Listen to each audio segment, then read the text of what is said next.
के गलियारों से आपको खबर चहकती हुई दिखेगी केमिकल स्पेस में।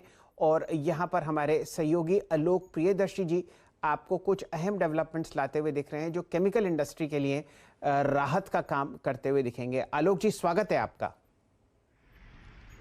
बिल्कुल, बिल्कुल सर। जो केमिकल और जो गैस से जुड़ी हुई मैन्युफैक्चरिंग कंपनियां हैं, उनके लिए बड़ी राहत है, क्योंकि जो सबसे बड़ी बात होती है टेस्टिंग, इंस्पेक्शन, सेफ्टी ऑडिट, इन तमाम चीज़ों के लिए जो एक ऑर्गेनाइजेशन है पेसो, यानी कि petroleum and explosive safety organisation, इससे जुड़े हुए कई सारे नियमों को सरकार ने बदला है। और इन कंपनियों के लिए एक तरह से कंप्लाइंस बर्डन कम हुआ है, और साथ ही साथ इनके लिए ईज़ ऑफ डूइंग बिजनेस भी हुआ। अगर हम बात करें तो सबसे पहली बात, जो अभी तक पेसो के ही सिर्फ अधिकारी ये तमाम जो टेस्टिंग वगैरह जो सेफ्टी ऑडिट करते थे, इनकी जगह अब थर्ड पार्टी को भी इजाज़त दे दी गई है कि वो इसका जो भी केमिकल और गैस मैन्युफैक्चरिंग प्लांट्स हैं उनका ऑडिट कर सकें। इससे सबसे बड़ा फ़ायदा ये होगा कि इनका जो काम है जल्दी निपटेगा, क्योंकि पेसो के पास लिमिटेड कैपेसिटी है और उनके ऑडिट वगैरह में काफ़ी लंबा समय लगता है। तो लिहाजा इस लिहाज से देखें तो थर्ड पार्टी ऑडिट से ये काफ़ी काम आसान हो जाएगा और जल्दी तमाम काम हो सकते हैं, जिसमें certification, testing, inspection, safety audit से जुड़े तमाम जितने प्रमाइसेस होते हैं उनके फ़ायदे हैं।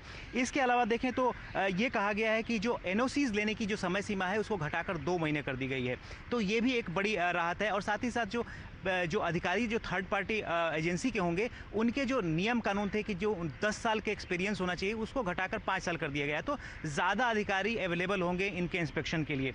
हालांकि इसके साथ साथ कुछ सेफ्टी नॉर्म्स को लेकर सख्तियां भी बढ़ाई गई हैं, लेकिन कोशिश यही की गई है कि जो कंप्लायंस नॉर्म्स है उसको आसान रखा जाए। हालांकि जितने भी लिक्विड प्रेशर गैस की सप्लाई होती है, चाहे ऑक्सीजन की हो चाहे नाइट्रोजन की हो, तमाम चीज़ों, इनके लिए ये अलाउ कर दिया गया है कि जो आईएसओ सर्टिफाइड जो भी कंटेनर हैं उनकी मूवमेंट की जा सकेगी। अभी इनकी मूवमेंट की इजाज़त नहीं थी, तो एक आईएसओ सर्टिफाइड कंटेनर मूवमेंट कर सकेंगे। इसके अलावा इनको जियो टैगिंग वगैरह भी की जाएगी ताकि उनकी ट्रैकिंग की जा सके। लेकिन अगर हम देखें तो कैल्शियम कार्बाइड और अमोनियम नाइट्रेट का जो मैन्युफैक्चरिंग करने वाली कंपनियां हैं, उनके लिए थोड़ी सी सख्ती बढ़ाई गई है। ये कहा गया है कि कैल्शियम कार्बाइड और ये दोनों जो गैस होती हैं थोड़ा काफ़ी सेंसिटिव होती हैं, तो लिहाजा जो पेसो की तरफ से जो लाइसेंस की कंडीशंस हैं उसको घटाया गया है। यानी 10 साल से जो स्टोरेज की लाइसेंसिंग होती है उसको 3 साल से बढ़ाकर 10 साल कर दिया गया। तो ये भी एक राहत है। जो कैल्शियम कार्बाइड से जो भी कंपनियां हैं उनकी लाइसेंसिंग वैलिडिटी ऑफ लाइसेंस को बढ़ाकर 3 साल से 10 साल कर दिया गया है।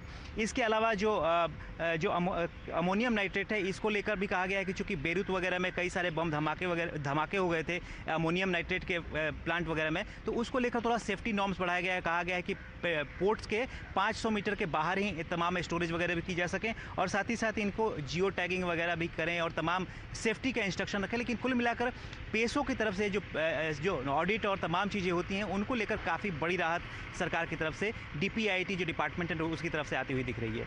बिल्कुल, चलिए, आपके साथ बहुत बढ़िया खबर आती हुई दिख रही है। और अक्सर आप कंप्लेन करते हुए देखते हैं काफ़ी इंडस्ट्रीज़ को कि वो जो इंट्रूशन चेक्स का होता है उसको किसी तरीके से कम किया जाए। अब थर्ड पार्टीज़ के ज़रिए आप यहाँ पर जुड़ते हुए दिख सकते हैं।